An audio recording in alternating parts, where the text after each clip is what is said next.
أعوذ بالله من الشيطان الرجيم. بسم الله الرحمن الرحيم. ألف لام را كتاب أنزلناه إليك لتخرج الناس من الظلمات إلى النور بإذن ربهم إلى صراط العزيز الحميد. الله الذي له ما في السماوات وما في الأرض وويل للكافرين من عذاب شديد. الذين يستحبون الحياة الدنيا على الآخرة ويصدون عن سبيل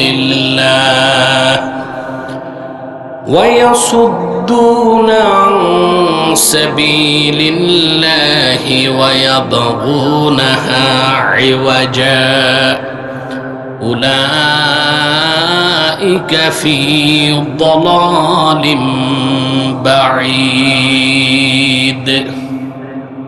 صدق الله العظيم وصدق رسوله النبي الكريم ونحن على ذلك من الشاهدين والشاكرين والحمد لله رب العالمين.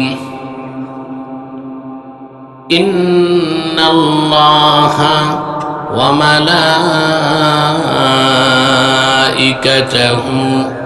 يصلون على النبي يا أيها الذين آمنوا صلوا عليه وسلموا تسليما. اللهم صل على سيدنا مولانا محمد وعلى آله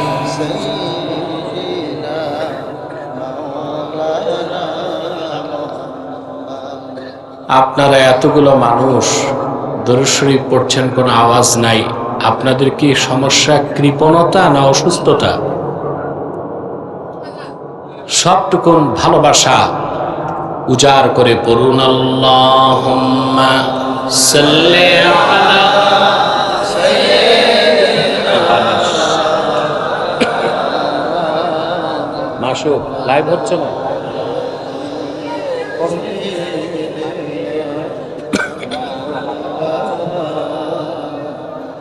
فهو الذي تم معناه وصورته ثم اصطفاه حبيبا بارئ النسم.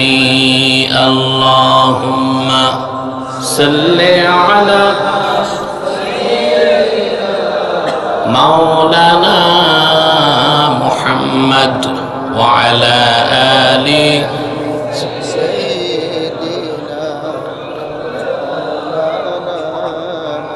هو الحبيب الذي ترجى شفاعته لكل حول من الأهوال مقتحمي. اللهم صل على سيدنا مولانا محمد وعلى آله.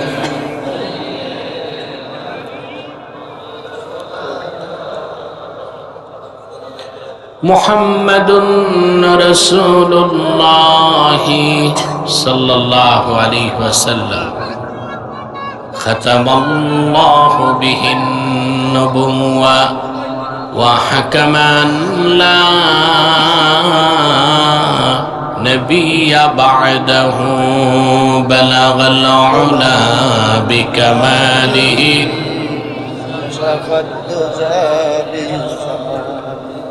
حسنت جميع خصاله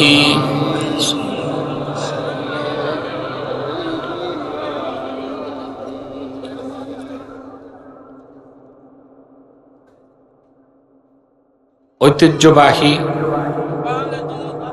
বুধহাটা পূর্বপাড়া জামে মসজিদ কমিটির উদ্যোগে আয়োজিত আজকের এই ওয়াজ মাহফিলের সম্মানিত সভাপতি হাজারাত উলামায়ে কেরাম, তুলাবায়ে এজাম, বিভিন্ন প্রান্ত থেকে যারা ছুটে এসেছেন আজকের এই মহতি মাহফিলে স্বেচ্ছায় সানন্দে স্বতঃস্ফূর্তভাবে মনের আনন্দে শুধুমাত্র কোরআন কারীমের দুর্বার টানে আর প্রবল আকর্ষণে তাদের সকলকে আমার অন্তরের অন্তঃস্থল থেকে জ্ঞাপন করছি মুবারক। সবটুকুন শুকরিয়া আল্লাহ সুবহানাহু ওয়া তাআলার জন্যে, যিনি আজকের এই বরকতপূর্ণ মাহফিলে আমাদেরকে আসার ও বসার তৌফিক মেহেরবানি করে ভিক্ষা দান করেছেন। সেজন্য আসুন আমরা সকলে একবার অবনত চিত্তে হৃদয়ের আবেগ অনুভূতি উজাড় করে সমবেত কণ্ঠে বলি আলহামদুলিল্লাহ।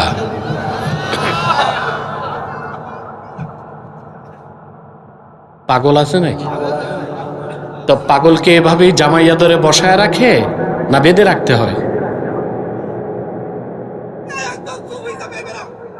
সরাও এখান থেকে, ডিস্টার্ব করবে।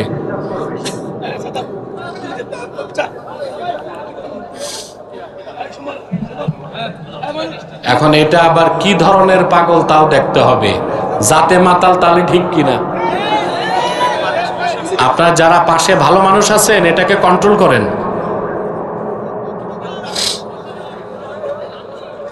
হ্যাঁ, ভক্তি বেশি, ভক্তি বেশি, খুব ভক্তি। সাইদি ভক্ত মানে সিলি মারা গেছিল অ্যাক্সিডেন্ট করে, সেখান থেকে এরকম হয়ে গেছে। এমনি খুব ভালো। বসান, আরাম করে বসায় দেন তারে। যারা এখানে এসেছেন ধৈর্যের সাথে বসে আছেন তাদের সকলকে অন্তরের অন্তঃস্থল থেকে জ্ঞাপন করছে মুবারক।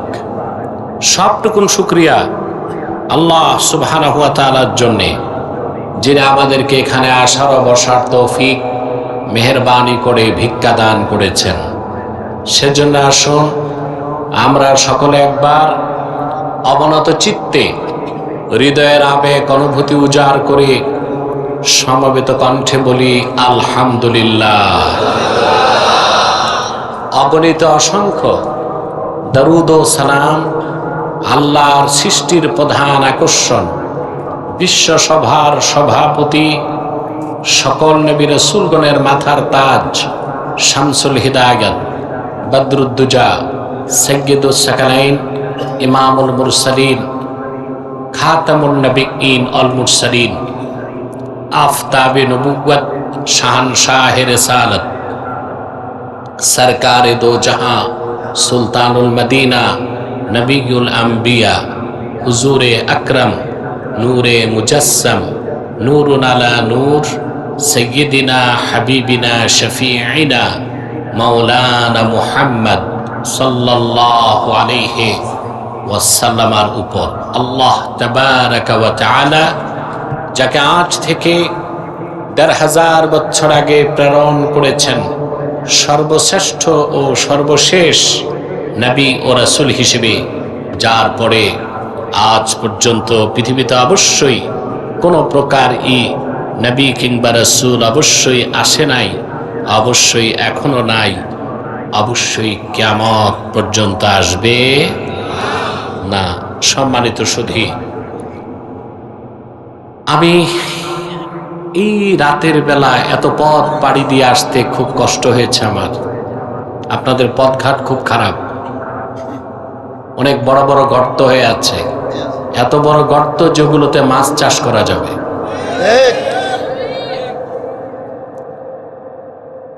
যারা দীর্ঘকাল চুরি চামারি করেছে তারা শুধু সম্পদ খায় নাই, রোডঘাটও খেয়ে গেছে।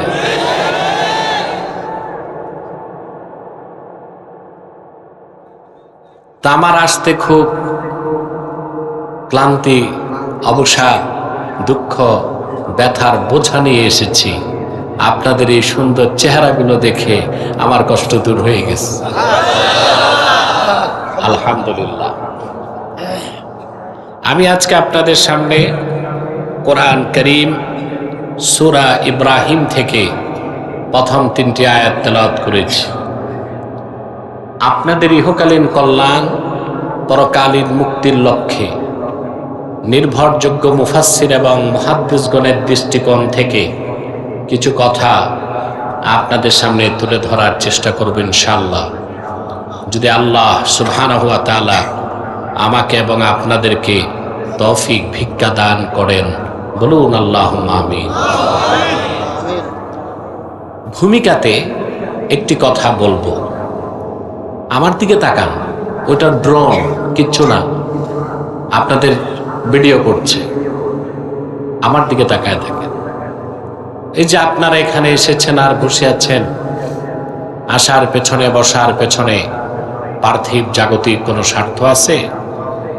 কথা বলে না। সামাজিক কিংবা রাজনৈতিক? আমরা এসেছি শুধুমাত্র আল্লাহ তার হাবিবের রেজামান্দি হাসিল করার জন্য, দুনিয়ার কল্যাণ, পরকালীন মুক্তির জন্য। সুবহানাল্লাহ বলেন। সবচেয়ে আনন্দের বিষয় হচ্ছে আল্লাহ তাআলা আপনাদেরকে পছন্দ করেছেন। আলহামদুলিল্লাহ। খুশি হন নাই? পুরুষের কণ্ঠে বলেন আলহামদুলিল্লাহ। আল্লাহ যে পছন্দ করেছেন আপনাদেরকে, তার প্রমাণ হচ্ছে দ্বীন শিখার জন্য আপনাদেরকে নির্বাচন করেছেন। আল্লাহ যাকে পছন্দ করেন তাকে দ্বীন শিখার সুযোগ করে দেন। এটা আমার কথা নয়, সহিহুল বুখারী কিতাবুল ইলমে হযরত মুআবিয়া রাদিয়াল্লাহু তাআলা আনহু থেকে একটি হাদিস এসেছে। আল্লাহর হাবিব ইরশাদ করেছেন, মান ইউরিদিল্লাহু বিহি খাইরান ইউফাক্কিহু ফিদ্দীন। আল্লাহ রাব্বুল আলামিন তার যে বান্দাকে পছন্দ করেন, যার কল্যাণ চান, তাকে দ্বীনের সমঝদার বানায় দেন। ফাক্কাহা ইউফাক্কিহু মানে ফকিহ বানানো, ফকিহ বানানো। সুবহানাল্লাহ। আল্লামা বদরুদ্দিন আইনি উমদাতুল কারিতে ব্যাখ্যা করেছেন, ইউফাক্কিহু ফিদ্দীন আইয়াজআলহু ফাকিহান ফিদ্দীন। আল্লাহ তার যে বান্দাকে পছন্দ করেন, যার কল্যাণ চান, তাকে দ্বীন শিখিয়ে দ্বীনের সমঝদার বানায় দেয়। সুবহানাল্লাহ। তা আল্লাহ যে আমাদের ভালোবাসলেন, পছন্দ করলেন, এতে আমরা খুশি না বেজার? আপনাদের জন্য দ্বিতীয় অফার আছে, সেটা হচ্ছে আমরা এই হাজার হাজার জনতা একটু পরে মুনাজাত করব, বিদায়ী মুনাজাত, ঠিক না? এককভাবে না সম্মিলিতভাবে? তাতে ফায়দা কি? ইমামে হায়সামি মাজমাউজ জাওয়ায়েদের মধ্যে বর্ণনা করেছেন, আল্লাহর হাবিব ইরশাদ করেছেন, আমার কোন ইমানদার উম্মত যদি আল্লাহর কাছে দোয়া করে, বাকিরা যদি সম্মিলিতভাবে আমিন আমিন বলে, আমার উম্মতের সম্মিলিত মুনাজাত আল্লাহ পাক তাৎক্ষণিক কবুল করে নিবেন। একটু পরে আমরা মুনাজাত করব, আল্লাহর কাছে গুনাহ মাফের দোয়া চাইব, ঠিক না? শিশুর মতো নিষ্পাপ হয়ে বাড়ি যেতে পারবো। এতে আমরা খুশি না বেজার? বেজার শুধু শয়তান। বেজার কে? শয়তানের এখন একটা চেষ্টা বাকি আছে, মুনাজাতের আগে আপনাদের উঠানো যায় কিনা। আমরা নেক নিয়ত করে শয়তানের নাপাক গালে একটি চপেটা ঘাত করতে চাই। আমার কথা বুঝতেছেন? তাহলে আমরা নিয়ত করছি কিছুক্ষণ পরে আজকের মুনাজাত করে গুনাহ মাফ করে নিষ্পাপ বেহেশতি আল্লাহওয়ালা হয়ে বাড়ি যেতে চাই। কারা কারা হাত তুলে আল্লাহ তাআলাকে দেখো।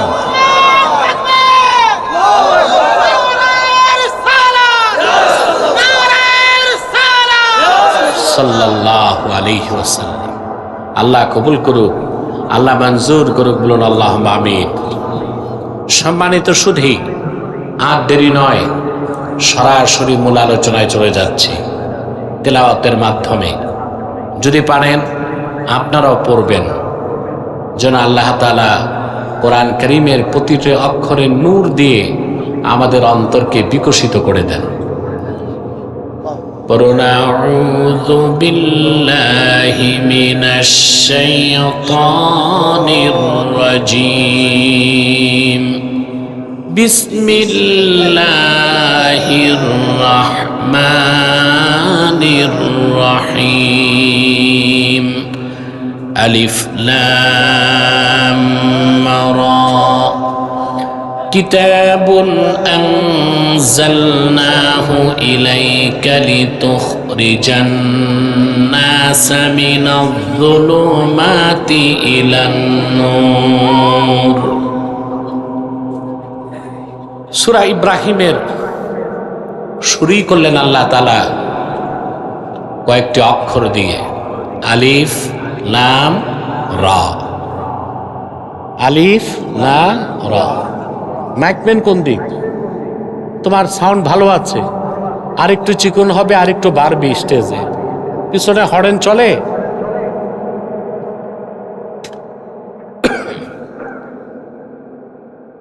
কোরআন কারীমের বিভিন্ন সূরা আল্লাহ শুরু করেছেন অক্ষর দিয়ে, আলিফ লাম মিম, আলিফ লাম রা, ইয়াসিন, তাহা, কাফ হা ইয়া আইন সাদ। আছে না? এগুলোকে তাফসিরের পরিভাষায় বলা হয় হুরুফুল মুকাত্তা। এই অক্ষরগুলোর অর্থ বান্দারা জানে না, আল্লাহই জানেন। সুবহানাল্লাহ বলবেন না? সমস্ত মুফাসসিরগণ ব্যাখ্যা করতে যে লিখে দিয়েছেন চূড়ান্ত পর্যায়ে, আল্লাহু আ'লামু বিমুরাদিহি বিযালিক। এই হুরুফে মুকাত্তাতগুলো, অক্ষরগুলোর অর্থ আল্লাহ তাআলাই ভালো জানেন। তবে আমার একটা বক্তব্য আছে, আমরা জানি না, আল্লাহ জানেন, আর অবশ্যই আল্লাহর হাবিবও জানতেন। সুবহানাল্লাহ। যদি বলা হয় না রাসূলুল্লাহ জানতেন না, তো বলতে হয় এই অক্ষরগুলো অনর্থক নাজিল হয়েছে। কথা বলেন, কোরআন শরীফের শুরু থেকে শেষ পর্যন্ত কোথাও একটা অক্ষরে কি অনর্থক নাজিল হয়েছে? হয়েছে? আসেন কোরআন কারীম থেকে দলিল নেন। আল্লাহ রাব্বুল আলামিন তার হাবিবকে ডাক দিয়ে বলেন, লা তুহাররিক বিহি লিসানাকা লিতা'জালা বিহি ইন্না আলাইনা জামআহু ওয়া কুরআনাহু ফাইযা ক্বরা'নাহু ফাত্তাবি' কুরআনাহু সুম্মা ইন্না আলাইনা বায়ানাহু। আল্লাহ তার হাবিবকে ডেকে বলেন, মুহাম্মদ সাল্লাল্লাহু আলাইহি ওয়াসাল্লাম, কোরআন কারীমকে আত্মস্থ করার জন্য আপনার জবান দ্রুত সঞ্চালন করবেন না, বরং আমি যখন কোরআন নাজিল করব আপনি শুধু শুনবেন, তাতেই চলবে। আপনার সিনায় কোরআন জমা করে দেবার দায়িত্ব আমি আল্লাহ, আর যে অংশ ব্যাখ্যা করা দরকার ওটা ব্যাখ্যা করে দেবার দায়িত্ব আমি আল্লাহ। সুবহানাল্লাহ। তাহলে বিসমিল্লাহর বা থেকে মিনাল জিন্নাতি ওয়ান নাসের সিন পর্যন্ত প্রতিটি বাক্যের, প্রতিটি শব্দের, প্রতিটি অক্ষরের কি অর্থ তা রাসূলুল্লাহ অবশ্যই জানতেন, ঠিক না? সেজন্যই আমরা বলতে পারি আল্লাহ অবশ্যই জানেন, আল্লাহ তার হাবিবকেও জানিয়ে দিয়েছিলেন। সুবহানাল্লাহ। হুরুফুল মুকাত্তাত গুলোর ব্যাপারে চমৎকার তথ্য দিয়েছেন ইমাম বাইজাবি রাহমাতুল্লাহি আলাইহি। নাম শুনছেন না? আলেমরা তো তার তাফসিরও পড়ছেন বাইজাবি শরীফ। এটা কওমিতেও পড়ায়, আলিয়াতেও পড়ায়। ইমাম বাইজাবি লেখেন,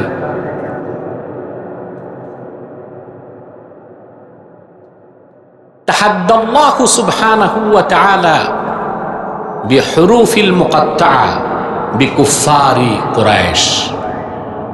আল্লাহ তাআলা এই আলিফ লাম মিম, আলিফ লাম রা, এই হুরুফুল মুকাত্তাত গুলো দিয়েও মক্কার কাফের কুরাইশদের সাথে চ্যালেঞ্জ করেছেন।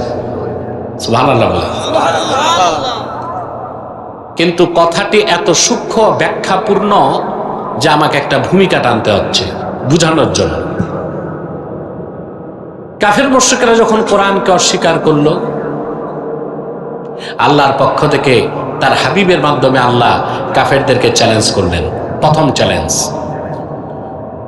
আল্লাহ পাক বলেন, কুল ইন ইজতামাআতিল ইনসু ওয়াল জিন্নু আলা আইয়াতু বিমিসলি হাযাল কুরআন লা ইয়াতুনা বিমিসলিহি ওয়ালাউ কানা বা'দুহুম লিবা'দিন যাহীরা।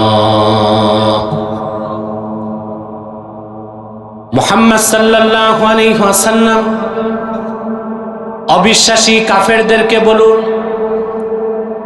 तमाम পৃথিবীর সমস্ত মানুষ আর সমস্ত জিন যদি ঐক্যবদ্ধ হয় একটা এজেন্ডা বাস্তবায়ন করার জন্য, আল্লাহ বলেন আমার কিতাবের মতো একটা কিতাব তারা রচনা করে দেখাবে।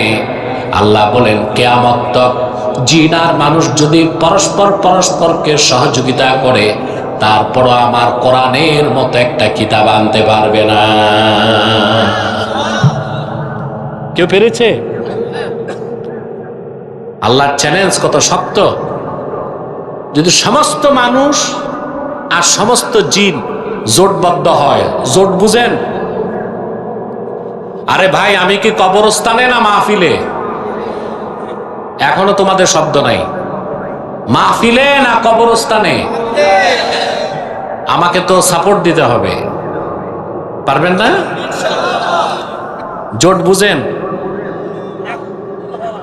বাঙালির চেয়ে বেশি জোট আর ভোট বুঝে কারা?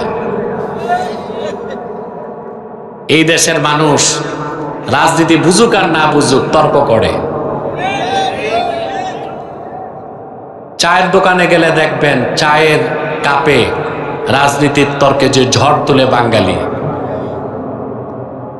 আমেরিকাতে রাজনৈতিক দল আছে দুইটা, প্রধান দল ডেমোক্রেট আর রিপাবলিক, আরো কয়েকটা আছে অখ্যাত দল। আর ছোট্ট এক বাংলাদেশে দল আছে মোটামুটি 147টার মতো। এমন রাজনৈতিক দলও আছে যার সদস্য 3 জন, সভাপতি, সেক্রেটারি, দরজার দারোয়ান। বাংলাদেশে এই দেশের লোক জোট বুঝে, ভোট বুঝে আর নোট বুঝে। সিদ্ধান্ত নিছে একটা ভোট দিবে এক নেতাকে, কিন্তু আগের রাতে যে নোট বেশি দিছে তারে ভোট দেয়।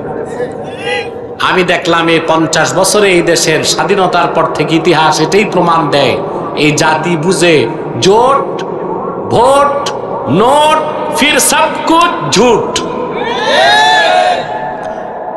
কিছু পায় না, কিছু পায়। তা আমরা আসলে জোট বুঝি, ভোট বুঝি আর বেশি বুঝি বলেই কিছু পাই নাই। ফিরে আসতে হবে ন্যায় ও সত্যের পথে, আর সেটা একমাত্র আল্লাহর কোরআন। ঠিক না? বলবো, আরো কিছু কথা বলবো, একটু ধৈর্য ধরেন। আল্লাহ পাক বললেন, সমস্ত জিন আর সমস্ত মানুষ যদি জোটবদ্ধ হয় একটি এজেন্ডা বাস্তবায়ন করতে, আমার কিতাবের মতো একটা কিতাব আনবে, কিয়ামত তক চেষ্টা করেও কোরআনের মতো একটা কিতাব আনতে পারবে না। তারপর আসলো দ্বিতীয় চ্যালেঞ্জ। أم يقولون افتراه قل فأتوا بعشر سور مثله مفتريات। বরং কাফেররা বলে, কোরআন তো মুহাম্মদ সাল্লাল্লাহু আলাইহি ওয়াসাল্লাম নিজেই রচনা করেন। আল্লাহ ডেকে বললেন, হাবিব আমার মুহাম্মদ সাল্লাল্লাহু আলাইহি ওয়াসাল্লাম, আপনি ঘোষণা করুন কোরআনের মতো একটা কিতাব দরকার নাই, কোরআন কারীমের 10টা সূরার মতো সূরা রচনা করে দেখাও তো দেখি। কাফেররা পেরেছে? আজ তো কেউ পেরেছে? কিয়ামত পর্যন্ত পারবে? এরপর আসলো তৃতীয় চ্যালেঞ্জ। আল্লাহ পাক ঘোষণা করলেন, ইন কুনতুম ফি রাইবিম মিম্মা নাযালনা আলা আবদিনা ফাআতু বিসূরাতিম মিন মিথলিহি ওয়াদউ শুহাদাআকুম মিন দুনিল্লাহি ইন কুনতুম সাদিকিন।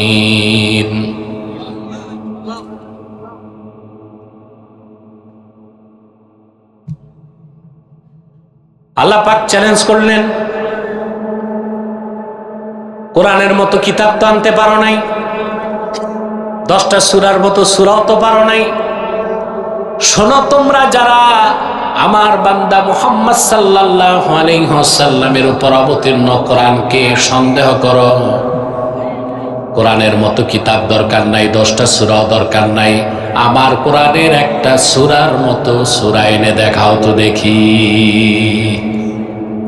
ওয়াদউ শুহাদাআকুম মিন দুনিল্লাহ, আল্লাহ ছাড়া তোমাদের যত সহযোগী আছে, বন্ধু বান্ধব আছে, শুধু আরবে না, ইয়ামানে, শামে, দামেস্কে, মিশরে, আফ্রিকায়, সবাইকে ডাক, সম্মিলিত চেষ্টা করো। তারপরে দেখো আমার কোরআনের একটা সূরার মতো সূরা বানাতে পারো নাকি। আল্লাহ বলেছেন, একটা সূরার মতো সূরাও বানাতে পারবা না। বলেন সুবহানাল্লাহ। কথা খেয়াল করতেছেন?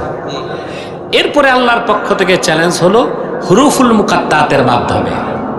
আলিফ লাম মিম, আলিফ লাম রা, এইসব হুরুফ দিয়ে আল্লাহ কাফেরদেরকে চ্যালেঞ্জ করছেন। কিভাবে? যে কোনো ভাষায় কথা বলার জন্য আর লেখার জন্য অক্ষর লাগে। কি লাগে? অক্ষর ছাড়া কথা বলাও যায় না, লেখাও যায় না। ঠিক না? আমরা তো দেখি 2 ঠোঁটের ঘর্ষণে কথা হয়। আহা, মানুষ যদি আল্লাহর কুদরতগুলো দেখতো তো কখনোই মানুষগুলো নাস্তিক হতো না, বরং আল্লাহর কুদরতগুলো দেখে তাদের মস্তকগুলো অবনত হয়ে যেত। সুবহানাল্লাহ বলেন। মানুষ যে আল্লাহর সিলেক্টেড সৃষ্টি, আল্লাহর পছন্দের সৃষ্টি না মানুষ? কথা বলে না। আল্লাহ নির্বাচিত সৃষ্টি মানুষ। আল্লাহর কুদরত দেখার জন্য যেমন মহাশূন্যে তাকাতে হয়, আকাশের দিকে, আর আল্লাহর কুদরত বুঝার জন্য প্রতিটি মানুষ তার দেহের দিকে তাকাতে পারে। আল্লাহ পাক বলেছেন, আপনারা কথা বললেন না, স্টেজে বসেন, বসেন, সব বসেন, আমার ডিস্টার্ব হচ্ছে। আর আপনারা আমাকে একটু সাপোর্ট দিবেন। আপনারা ঘুমান, জীবিত আছেন না মরে গেছেন আমি বুঝবো কেমনে? সারা শব্দ করবেন না ইনশাআল্লাহ? যারা নাস্তিক, অ্যাথিস্ট, নাস্তিক, বেঈমান, 2-3 পাতা বিজ্ঞান পড়ছে, ওরা মানুষকে শিখায় মানুষ হচ্ছে ন্যাচারাল সিলেকশন। নাউজুবিল্লাহ বলেন। অর্থাৎ প্রকৃতির খামখেয়ালিতে এমনে এমনে মানুষ হয়ে গেছে। বানর থেকে, হনুমান থেকে, ওরাং ওটাং থেকে, শিবপাঞ্জি থেকে, যেগুলো বলে গেছে ইংরেজ দার্শনিক নিকৃষ্ট শয়তানের পোষ্যপুত্র ডারউইন। এই শয়তানটাই প্রথম দ্য থিওরি অফ এভোলিউশনে এই বিবর্তনবাদকে লিখেছে। পৃথিবীতে কোটি কোটি মানুষ বিবর্তনবাদ পড়ে নাস্তিক হয়ে গেছে, কিন্তু আল্লাহ তাআলার সৃষ্টি, শ্রেষ্ঠ সৃষ্টি মানুষের একটা দিক দেখেন, এই যে ভাষা, কথা, এই একটা কুদরত দেখলেই আল্লাহর কুদরতের সামনে মস্তক নত হয়ে যাবে। আমরা দেখি ঠোঁট নড়ে, কথা হয়, বিষয় কি এতটুক? কথা জাগে মনে, কথাকে সাজায় মাথা, মনের কথা মুখে আসতে লাগে বাতাস। কথা পরিবহন করে কে? সুবহানাল্লাহ। কথা জাগে মনে, সাজায় কে? তারপরে ফুসফুস বাতাস সাপ্লাই দেয়। বাতাসের মাধ্যমে কথাটা এই গলাতে আল্লাহ ফিট করছেন একটা যন্ত্র, ষড়যন্ত্র। এটা কনস্পিরেসি না, ওই ষড়যন্ত্র না, ষড়যন্ত্র। এটা আর কোন প্রাণীকে আল্লাহ দেন নাই। আল্লাহর এই একটা কুদরত দিয়ে তো বিবর্তনবাদ ধূলিসাৎ হয়ে যায়। যদি মানুষ বানর থেকেই হতো, হনুমান থেকে হতো, শিবপাঞ্জি থেকে হতো, তো ওদের গলায় কথা বলার যন্ত্র নাই কেন? তাহলে বোঝা যায় মানুষ ন্যাচারাল সিলেকশন না, বরং মানুষ হচ্ছে বেস্ট ক্রিয়েশন অফ অলমাইটি আল্লাহ, সিলেক্টেড বাই আল্লাহ। মানুষ হচ্ছে আল্লাহ নির্বাচিত সৃষ্টি, শ্রেষ্ঠ সৃষ্টি। কোন প্রাণীকে তিনি কথা বলতে দিবেন না, সেজন্য মানুষকে শুধু কথা বলার যন্ত্র দিয়েছেন, বলেন সুবহানাল্লাহ। কথা জাগে মনে, কথা সাজায় মাথা, বাতাস পরিবহন করে কণ্ঠের মাধ্যমে, দুই ঠোঁটের ঘর্ষণে অক্ষরে রূপ নিয়া ভাষা বেরিয়ে যায়। প্রতিটি ভাষা লেখার জন্য, বলার জন্য উপাদান হচ্ছে অক্ষরমালা। কি? এবার দেখেন হুরুফে মুকাত্তার দিয়ে কিভাবে চ্যালেঞ্জ করা হলো কাফেরদেরকে। আল্লাহ পাক কাফেরদেরকে চ্যালেঞ্জ করলেন, আমার কিতাবের মতো একটা কিতাব তো আনতে পারো নাই, 10টা সূরার মতো সূরাও তো পারো নাই, একটি সূরার মতো সূরাও তো পারো নাই।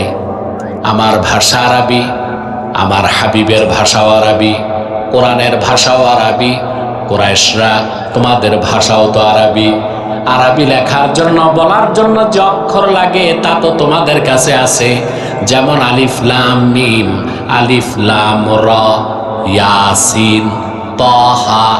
আল্লাহ উদাহরণ দিয়ে দিয়ে বুঝাই দিলেন, এই রকম অক্ষরগুলো দিয়া আমার কোরআনের একটা বাক্যের মতো বাক্য তৈরি করে দেখাও তো দেখি।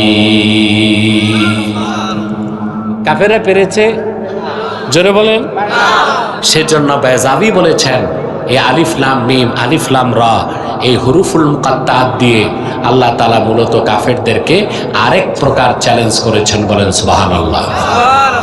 বাস এতটুকুই কথা এখানে, তারপর সামনে যাচ্ছি।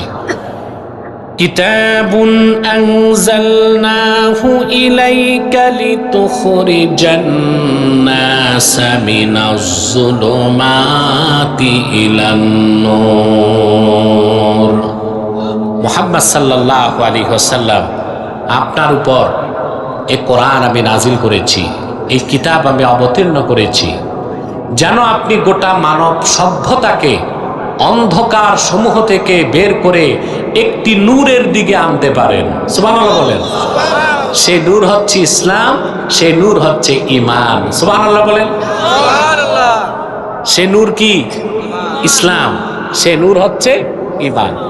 ইসলাম সম্পর্কে আমার দেশে 88% মুসলমানের কোনো ধারণাই নাই।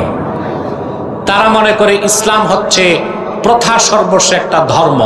একটু নামাজ রোজা করলাম, টুপি দাড়ি লাগাইলাম, বাস আমি মুসলিম হয়ে গেছি। না, ইসলাম এত ছোটখাটো বিষয় না। ইসলাম হচ্ছে আল্লাহ কর্তৃক প্রেরিত, আল্লাহ কর্তৃক মনোনীত, আল্লাহ কর্তৃক স্বীকৃত, মুহাম্মদ সাল্লাল্লাহু আলাইহি সাল্লামের আনিত পূর্ণাঙ্গ জীবন বিধানের নাম হচ্ছে ইসলাম। এটাকে আল্লাহ নূর বলেছেন, সুবহানাল্লাহ।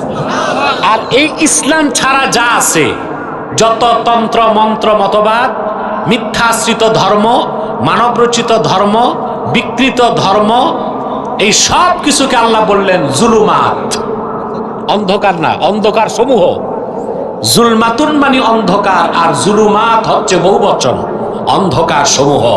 তাহলে আল্লাহর কাছে একমাত্র ইসলাম হচ্ছে কি? নূর। সুবহানাল্লাহ বলেন। কষ্ট হচ্ছে না তো? একটু মনোযোগ থাকবে তো? আমরা একটা মেসেজ নিয়ে বাড়ি যাব, পারবো ইনশাআল্লাহ?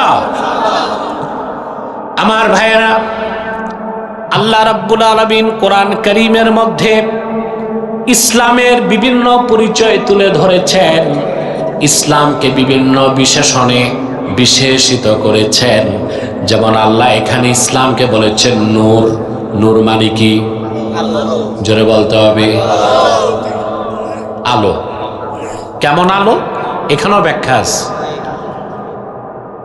নূরের সম্পূর্ণ বিপরীত হচ্ছে নার, আগুন।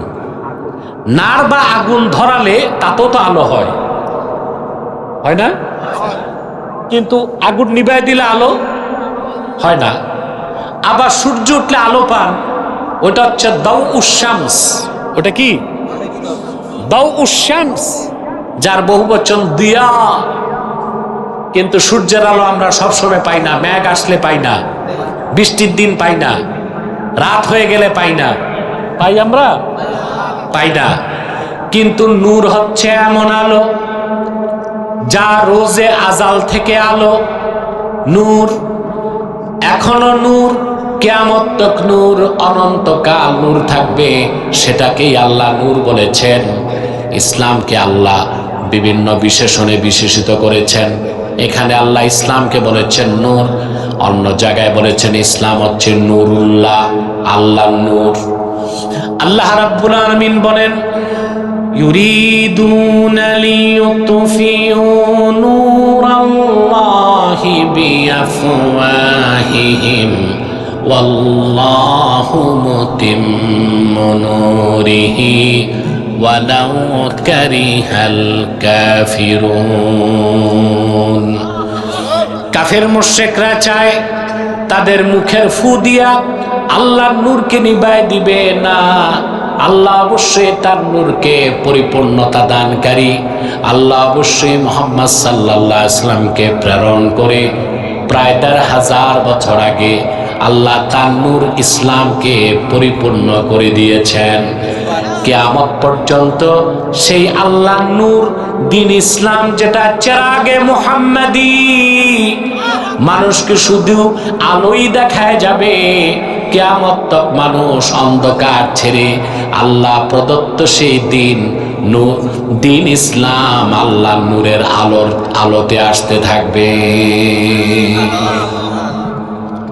আমার একটা কষ্ট, অনেক সময় দেখা যায় স্কলার বা বক্তারাও ভুল ওয়াজ করে, কথায় কথায় বলে আমাদের এক হইতে হবে, নতুবা ইসলাম ধ্বংস হয়ে যাবে। নওজুবিল্লাহ। ইসলাম কি ধ্বংস হওয়ার জিনিস? কথা বলে না। বলে আমাদের ঐক্যবদ্ধ হইতে হবে, নতুবা ইসলামের ক্ষতি হবে। না, ইসলামের ক্ষতি হবে না, ইসলামের রক্ষক স্বয়ং আল্লাহ। ভুলের কারণে মুসলমানের ক্ষতি হবে, ভুলের কারণে মুসলমানের ধ্বংস আসতে পারে। ইসলাম অক্ষয়, অবিকৃত, অম্লান। ইসলামের রক্ষক আল্লাহ। এটা আল্লাহর নূর, এটা চেরাগে মুহাম্মাদি। সারা দুনিয়ার সমস্ত পরাশক্তি, অপশক্তি, তাগুতি শক্তি সম্মিলিতভাবে চেষ্টা করেও দ্বীন ইসলামের এক জাররা ক্ষতি করার ক্ষমতা রাখে না।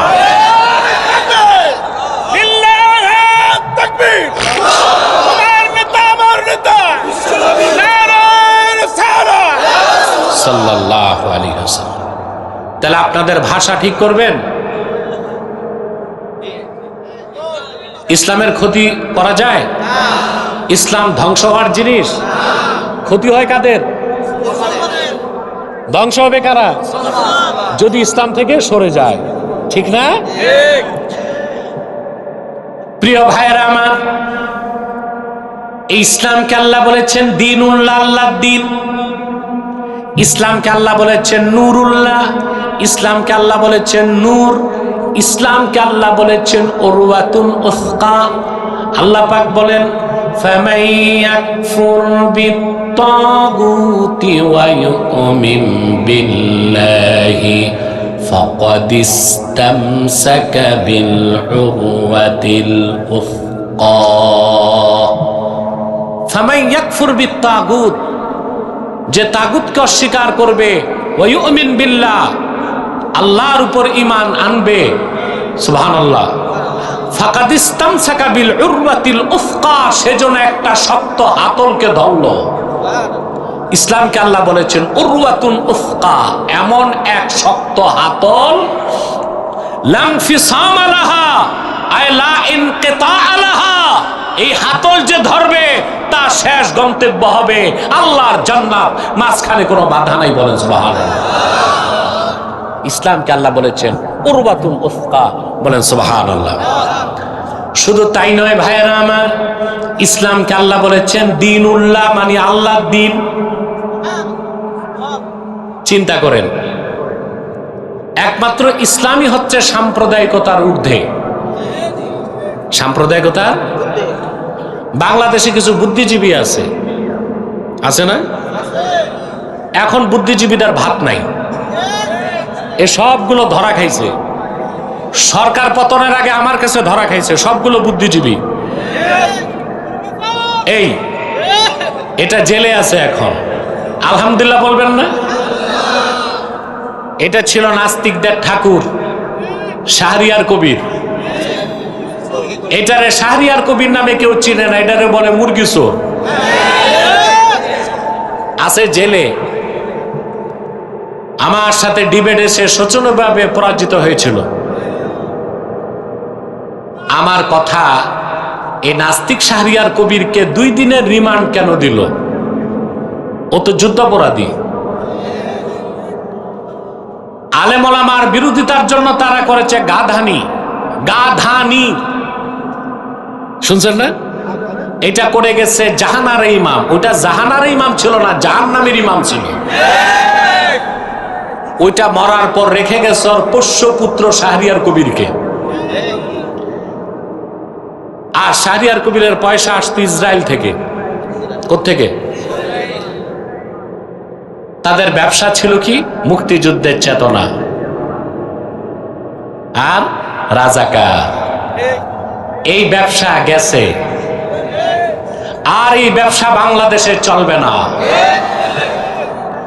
এই স্বাধীনতার চেতনা, মুক্তিযুদ্ধের ব্যবসা আর রাজাকারের তকমা দিয়া বাংলাদেশের রাজনীতির নামে ভণ্ডামির যুগ আর ফিরে আসবে না ইনশাআল্লাহ।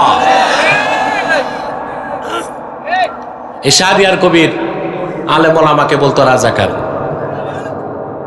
কি বলতো? অথচ সেক্টর কমান্ডার বঙ্গবীর কাদের সিদ্দিকী বলছে 71 সালে শাহরিয়ার কবির পাকিস্তানি ক্যাম্পে দেশি মুরগি সাপ্লাই দিত।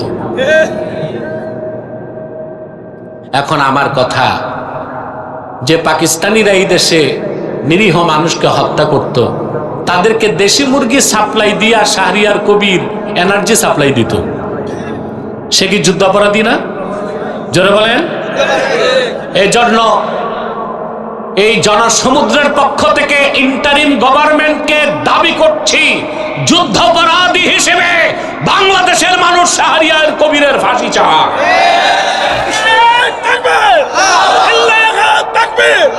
ইসলামের শত্রুরা বিপ্লব বিপ্লব নারায়ে তাকবীর, আমার নেতা আমার নেতা নারায়ে রিসালাত সাল্লাল্লাহু আলাইহি ওয়াসাল্লাম। নাস্তিকগুলো, বুদ্ধিজীবীগুলো এখন গর্তে লুকাইছে। জালেম সবাই পালাইছে, কেউ গেছে স্বামীর বাড়ি, কেউ শ্বশুর বাড়ি, কেউ দাদার বাড়ি, কেউ পশ্চিমা দুনিয়া ওদের বাপের বাড়ি, ঠিক না? আমরাই ছিলাম, আমরাই আছি। মনে রাখবেন, যে সময় বা যে যুগ চলে যায় তার কখনো ফিরে আসে না, কিয়ামত তক ফিরবে না, কখনোই ফিরবে না। কিন্তু যে মানুষগুলো একবার খাসলত খারাপ হয়ে যায়, ওরা পালিয়ে গেলেও যদি মরে না যায়, আবার তারা পুরানো খাসলতে ফিরে আসতে পারে। এটা আপনাদের মনে রাখতে হবে। কথা বুঝতে পারছেন? এই বুদ্ধিজীবী মহল ওলামা একরামকে প্রায় বলে, আমরা যদি বলি বাংলাদেশে ইসলামী শরিয়া আইন চাই, চাই না? আমরা ব্যক্তিগতভাবে আমি চাই খেলাফত প্রতিষ্ঠিত হোক, ইমারত ইসলামিয়া প্রতিষ্ঠিত হোক। এখন ইসলামী ইমারতের কথা বললে, শাসনের কথা বললেই তারা বলে আমরা নাকি সাম্প্রদায়িক, অথচ একমাত্র ইসলামই হচ্ছে সাম্প্রদায়িকতার ঊর্ধ্বে। আর ইসলাম ছাড়া প্রত্যেকটা ধর্মই সাম্প্রদায়িকতার দোষে দুষ্ট। তার প্রমাণ হিন্দু ধর্ম, নাম প্রমাণ দেয় ধর্মটা কাদের? কথা বলে না। ইহুদি ধর্ম, খ্রিস্টান ধর্ম, বৌদ্ধ ধর্ম। আল্লাহর কোরআনের কোথাও এমন একটা শব্দ নাই যেখানে আল্লাহ ইসলামকে বলেছেন দিনুল মুসলিমিন, মুসলমানের ধর্ম, বরং ইসলামকে আল্লাহ বলেছেন দিনুল্লাহ, আল্লাহর দিন। কার দিন? আল্লাহর।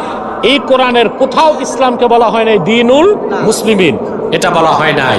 কারণ আল্লাহর হাবিব মুহাম্মদ সাল্লাল্লাহু আলাইহি সাল্লাম আল্লাহর পক্ষ থেকে যে দিন এনেছেন, যে কোরআন এনেছেন, তার কল্যাণ, তার হেদায়েত শুধু মুসলমানদের জন্য না, সারা বিশ্ব মানবতার মুক্তির জন্য আল্লাহর হাবিব কোরআন এনেছেন, আল্লাহর পক্ষ থেকে দিন এনেছেন।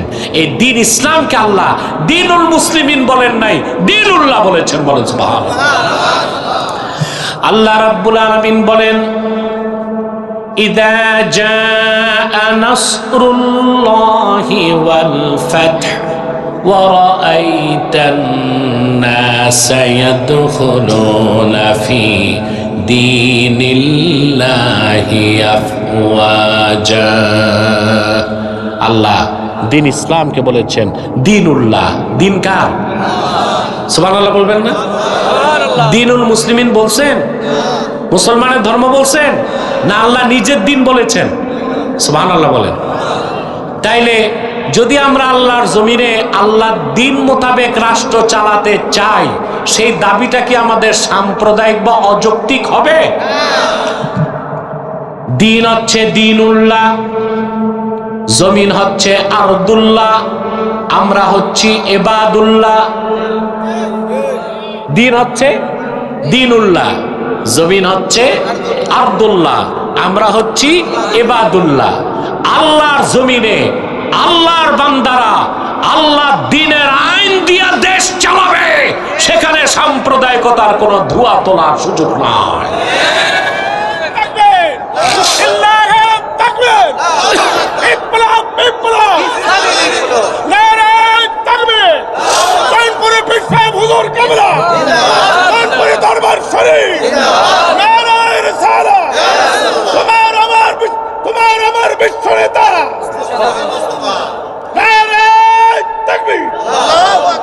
সম্মানিত সুধী, তাহলে ইসলাম, কথা বুঝতেছেন?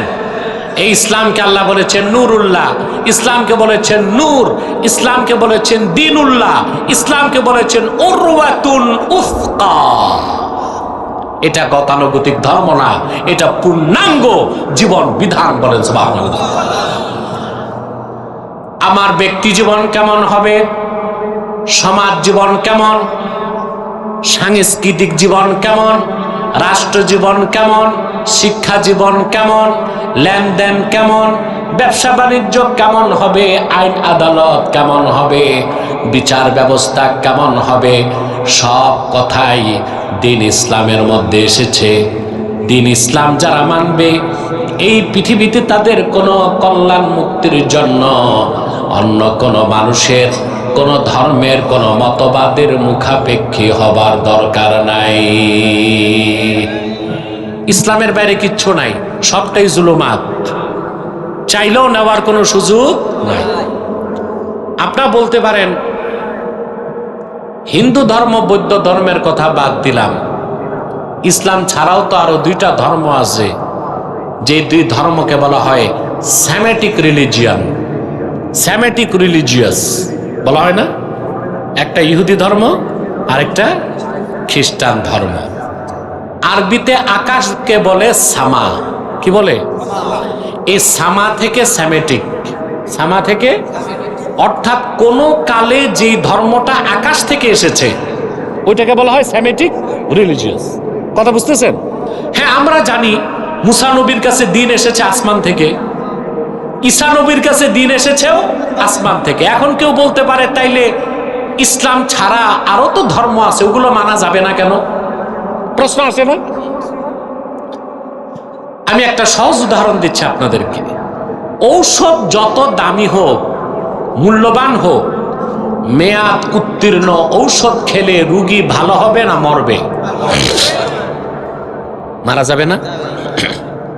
ওষুধ যত দামি হোক, এই যে ক্যান্সারের ঔষধ, কেমোথেরাপি, এক এক বোতলের দাম 1 লাখ 1.5 লাখ টাকা। এটা তারিখ ঠিক থাকতে হবে। মেয়াদ উত্তীর্ণ কেমোথেরাপি রুগীকে দিলে রুগী বাঁচবে না, তাড়াতাড়ি মারা যাবে। তাড়াতাড়ি মারা যাবে না?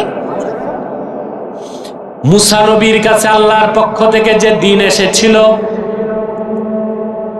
ঈসা নবী আসার পরে সেটা মেয়াদ উত্তীর্ণ হয়ে গেছে। ঈসা নবীর মাধ্যমে আল্লাহর পক্ষ থেকে যে শরীয়ত এসেছিল 1500 বছর আগে, আল্লাহর আখিরি নবী মুহাম্মদ সাল্লাল্লাহু আলাইহি সাল্লামের মাধ্যমে দিন ইসলাম আসার পরে ঈসা নবীর শরীয়ত ডেট উত্তীর্ণ হয়ে গেছে। এখন একমাত্র ইসলাম, কেবল ইসলাম, শুধুমাত্র ইসলাম। পূর্বের মেয়াদ উত্তীর্ণ কোন শরীয়ত মানার সুযোগ নাই, সুযোগ। কথাগুলো বুঝতেছেন? এরপরে আল্লাহ তাআলা বলেন বিইذনি রাব্বিহিম ইলা সিরাতিল আজিজিল হামিদ। মুহাম্মদ সাল্লাল্লাহু আলাইহি সাল্লাম, এই কিতাব আপনার উপর কোরআন নাজিল করেছি যেন আপনি বিশ্বের মানুষদেরকে অন্ধকার সমূহ থেকে একটি নূর অর্থাৎ ইসলামের দিকে বের করে আনেন, মানব জাতির রবের হুকুমে, নির্দেশে। এরপর আবার আল্লাহ ইসলামের আরেকটা পরিচয় তুলে ধরলেন, ইলা সিরাতিল আজিজিল হামিদ। এই ইসলাম হচ্ছে যিনি আল্লাহ আজিজুল হামিদ, ওনার মনোনীত পথ। সুবহানাল্লাহ। আল্লাহ কর্তৃক মনোনীত পথ কয়টা? কথা বোঝা যায়? ডবল হচ্ছে না তো? আল্লাহ কর্তৃক মনোনীত পথ কয়টা? ওটার নাম কি? ওটাকে আল্লাহ বলেছেন সিরাতিল্লাহ, আবার বলেছেন সিরাতিল আজিজিল হামিদ, আবার সেটাকে বলেছেন সিরাতিল মুস্তাকিম। সুবহানাল্লাহ। ইসলাম কিন্তু একটাই, ইসলামের কোনো ভার্সন নাই। আছে আমাদের দেশে এই যে এখন তো বুদ্ধিজীবীদের ভাত নাই, এখন নতুন একটা দল বের হয়েছে, এদের নাম রাষ্ট্রচিন্তক। কি নাম? রাষ্ট্রচিন্তক। বুদ্ধিজীবীদের তো ভাত নাই, পুরান পাগলের ভাত নাই, এখন নতুন পাগল বের হয়েছে, এরা রাষ্ট্রচিন্তক। এদের নেতা হচ্ছে ফরহাদ মজহার। এই লোক, এই বাউল সমন্বয়কদের মাথা নষ্ট করে, সে লম্বা কুর্তা লাগায়, এত মোটা আলিগুড়ি পায়জামা, ওর ভিতরে তার নাতিরও ঢুকানো যাবে, মাথায় কিম্ভূত কিমাকার টুপি, রবি ঠাকুরের মতো লম্বা দাড়ি, 3 ইঞ্চি মোটা মোষ, দাঁত কয়টা গোনা যাবে না, পিছনে সরস্বতীর মূর্তি আর সামনে লালনের বেহালা। এ হচ্ছে রাষ্ট্রচিন্তক। এ আমাদেরকে শিখাবে কিভাবে আমরা বাংলাদেশ তৈরি করব। আমাদের মাথা নষ্ট হয়েছে, ওর মতো গাঁজাখোরের কাছে আমরা বাংলাদেশ বানাবার শিক্ষা নিব। বাংলাদেশ কিভাবে চলবে এই দেশের আলেমরাই সিদ্ধান্ত নিবে, 14 কোটি মুসলমান সিদ্ধান্ত নিবে আগামীর বাংলাদেশ কি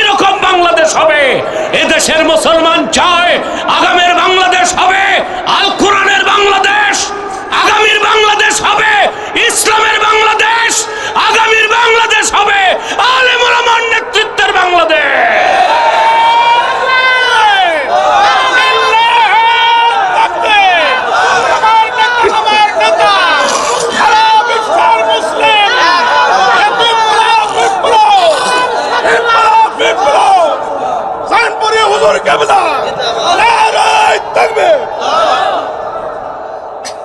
সম্মানিত সুধী, ইসলামের কোন ভার্সন? আরে বাবা কথা বলো না, ইসলামের কোন ভার্সন? আল্লাহ এক, কোরআন এক, ইসলামও এক, এটার কোন ভার্সন? সুবহানাল্লাহ বলবেন না? এইসব রাষ্ট্রচিন্তকরা ইসলামের বিভিন্ন ভার্সন উল্লেখ করতে চায়। যেমন বলে পলিটিক্যাল ইসলাম, রেডিক্যাল ইসলাম, সুফিবাদী ইসলাম। চিন্তা করেন কত বড় আঘাত আমাদের ইমানের উপর। যখন আমরা জিহাদের কথা বলি তখন বলে এটা রেডিক্যাল ইসলাম। যখন আমরা ইসলামী রাষ্ট্র ব্যবস্থার কথা বলি বলে এটা পলিটিক্যাল ইসলাম। আর শুধু যারা পীরি মুরিদি করে, তসবি পড়ে, তাদেরটা বলে এটা সুফিবাদী ইসলাম। না, ইসলামকে ভাগ করার, ভাষণ করার অধিকার তোমাকে কে দিয়েছে? ইসলাম তো একটাই, সিরাতিল আজিজিল হামিদ। এটা মহান আল্লাহ স্বীকৃত মনোনীত পথ, ইসলাম একটাই, এটার কোনো ভাষণ নেই। জিহাদ পূর্ণাঙ্গ ইসলাম নয়, পূর্ণাঙ্গ ইসলামের একটা আমল। কথা বলে না। সিয়াসাতুল ইসলামিয়া, ইসলামী রাজনীতি পূর্ণাঙ্গ ইসলাম নয়, পূর্ণাঙ্গ ইসলামের একটা আমল। তরিকত তাসাউফ পূর্ণাঙ্গ ইসলাম নয়, পূর্ণাঙ্গ ইসলামের একটা আমল। ইসলাম একটাই, এটার কোনো ভার্সন নাই। এই ইসলামকে আল্লাহ বলেছেন সিরাতিল আজিজিল হামিদ। সুবহানাল্লাহ। ইসলামের বাইরে কোনো কিছুই আল্লাহ গ্রহণ করবেন না। আল্লাহর আখিরি নবী মুহাম্মদ সাল্লাল্লাহু আলাইহি ওয়াসাল্লাম ১৫০০ বছর আগে আল্লাহর পক্ষ থেকে আমাদের জন্য আনলেন পূর্ণাঙ্গ জীবন বিধান, যার নাম ইসলাম, যার আরেক নাম নূর, যার আরেক নাম নুরুল্লাহ, যার আরেক নাম উরওয়াতুল উসকা, যার আরেক নাম দীনুল্লাহ, যার আরেক নাম সিরাতিল আজিজিল হামিদ। বলেন সুবহানাল্লাহ। মুসলমান, আগে ইসলামকে চিনুন। আপনারা তো ইসলামের পরিচয় জানেন না, এই জন্য আপনাদেরকে কাফের মুশরিক বেঈমানরা পথভ্রষ্ট বানায় আর আপনাদেরকে নিয়ে গুটি খেলে, ঠিক না? এবার আসেন, আল্লাহ ওনার দুইটা সিফত উল্লেখ করলেন, আজিজ আর হামিদ। কয়টা? এখন আজিজ অর্থ কি? আজিজ শব্দের বাংলা অর্থ হচ্ছে মহাপরাক্রমশালী, কিন্তু এই অর্থটা অপরিপূর্ণ। আজিজ শব্দের ব্যাখ্যা করতে যে ইমাম রাজি লেখেন, আল্লাযী লা ইউজাদু লাহু মিসলুন, আকাশ ও জমিনে যার কোনো মেসাল নাই, দৃষ্টান্ত নাই, উদাহরণ নাই, সেই মহান সত্তা, তাকে বলা হয় আজিজ। তিনি আমার আল্লাহ। এখান থেকে একটা মাসালা আকীদার বের হয়, সেটা হচ্ছে সকল আকারের স্রষ্টা আমার আল্লাহ নিরাকার। সুবহানাল্লাহ। আজিজ শব্দের ব্যাখ্যায় আহলুস সুন্নাহ ওয়াল জামাত এই মাসালা ইস্তেমবাদ করেছেন যে আজিজ মানি হচ্ছে আল্লাযী লা ইউজাদু লাহু মিসলুন, আকাশ ও জমিনে যার কোনো সমকক্ষ নাই, যার কোনো মেসাল নাই, এই জন্য সকল আকারের স্রষ্টা আমার আল্লাহ নিরাকার। বলেন সুবহানাল্লাহ। আর হামিদ হচ্ছে মুস্তাহিকুল হামদে, মাহমুদ অর্থে, অর্থাৎ সমস্ত প্রশংসার হকদার আমার আল্লাহ তাআলা। আল্লাহ দুইটা সিফত উল্লেখ করার পর আল্লাহ নিজের জাতি নাম উল্লেখ করলেন, আল্লাহিল্লাযী লাহু মা ফিস সামাওয়াতি ওয়া মা ফিল আরদ। এই ইসলাম হচ্ছে আজিজুল হামিদের, তিনি হচ্ছেন আল্লাহ। আকাশ ও জমিনের একচ্ছত্র মালিকানা যার, বলেন সুবহানাল্লাহ। কোরআনের রাজনীতি যারা বিশ্বাস করে তাদের মধ্যে আর প্রচলিত রাজনীতি যারা বিশ্বাস করে তাদের মধ্যে এখানেই মৌলিক পার্থক্য। প্রচলিত রাজনীতি যারা বিশ্বাস করে তারা বলে সার্বভৌমত্বের মালিক জনগণ, আর কোরআনের রাজনীতিকে যারা বিশ্বাস করে তারা বলে সার্বভৌমত্বের মালিক একমাত্র আল্লাহ তাআলা। ঠিক কিনা?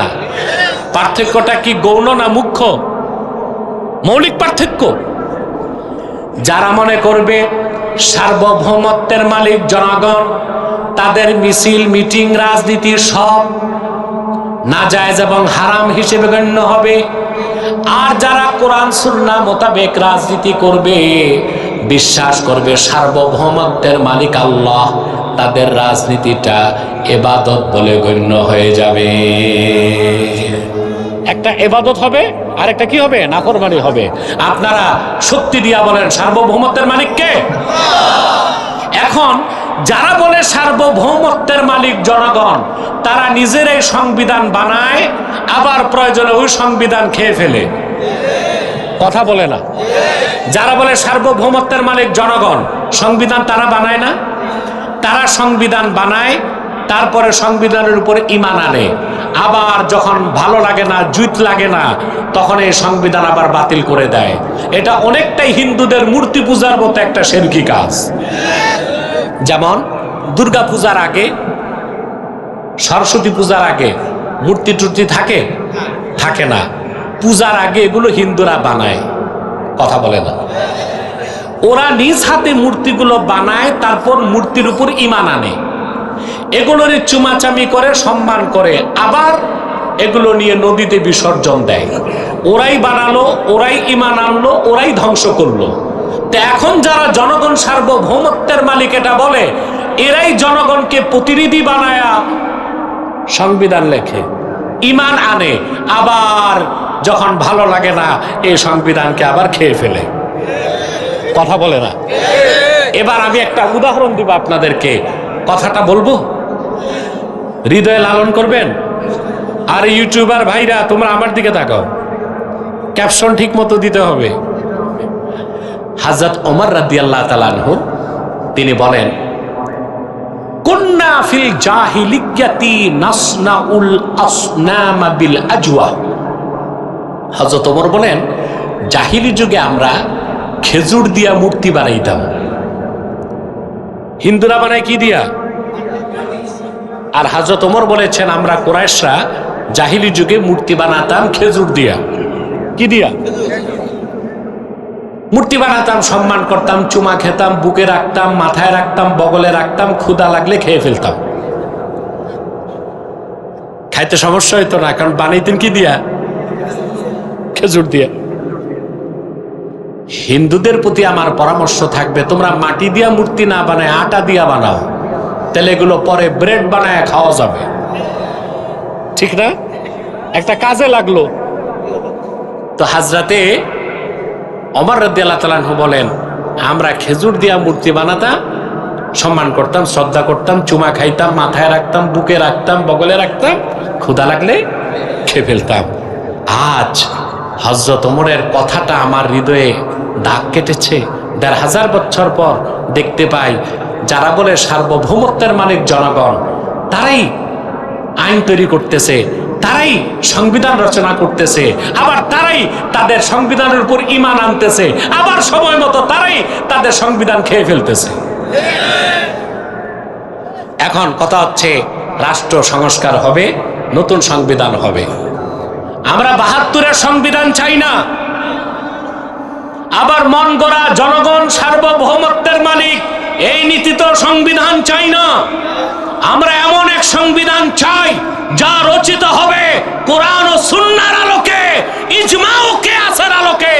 এইরকম একটি সংবিধান, একটি সুন্দর বাংলাদেশ আমাদেরকে উপহার দিতে পারে। আল্লাহ কবুল করুন।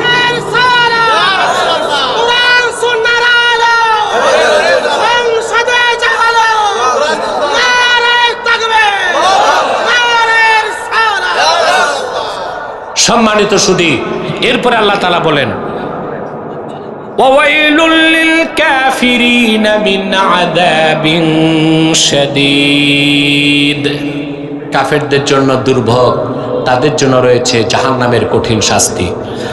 আল্লাযীনা ইস্তাহিব্বুনাল হায়াতাদ দুনিয়া আলাল আখিরাতি ওয়া ইয়াসুদ্দুনা আন সাবিলিল্লাহি ওয়া ইয়াবগুনাহা ইওয়াজা।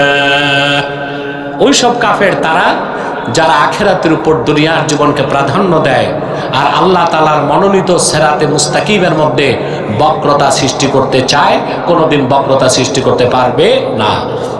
উলাইকা ফি দালালিম বাঈদ। এই কাফেরগুলো পরিচয় যাই হোক, কাফের হোক, মুশরিক হোক, সংশয়বাদী হোক, বুদ্ধিজীবী নামে হোক, দার্শনিক নামে হোক, বিজ্ঞানী নামে হোক, রাষ্ট্রচিন্তক নামে হোক, যদি ঈমান না থাকে, আখিরাতের উপর দুনিয়াকে প্রাধান্য দেয়, তারা নিঃসন্দেহে তারা কাফের, অবিশ্বাসী এবং অন্ধকার গুমরাহিতে তারা নিমজ্জিত। বলেন নাউজুবিল্লাহ। আল্লাহ তাআলা আমাদেরকে যেন কবুল ও মঞ্জুর করেন, বলুন আল্লাহুম্মা আমিন। সাদাকাল্লাহুল আযীম ওয়া সাদাকা রাসূলুহুন নবিয়ুল কারীম ওয়া নাহনু আলা যালিকা মিনাশ শাহিদিন ওয়াশ শাকিরিন আলহামদুলিল্লাহি রাব্বিল আলামিন। না না, ওয়াজ হয়েছে মানে উঠে যাবেন তা না, মুনাজাত করতে হবে। মিয়া সাহেব, আপনারা কি আউলিয়া কেরাম নাকি? এক সেকেন্ডে বসে যান। আমি এক্ষুনি আপনাদেরকে নিয়ে মুনাজাতের দিকে চলে যাচ্ছি। আপনাদের কাছে আমার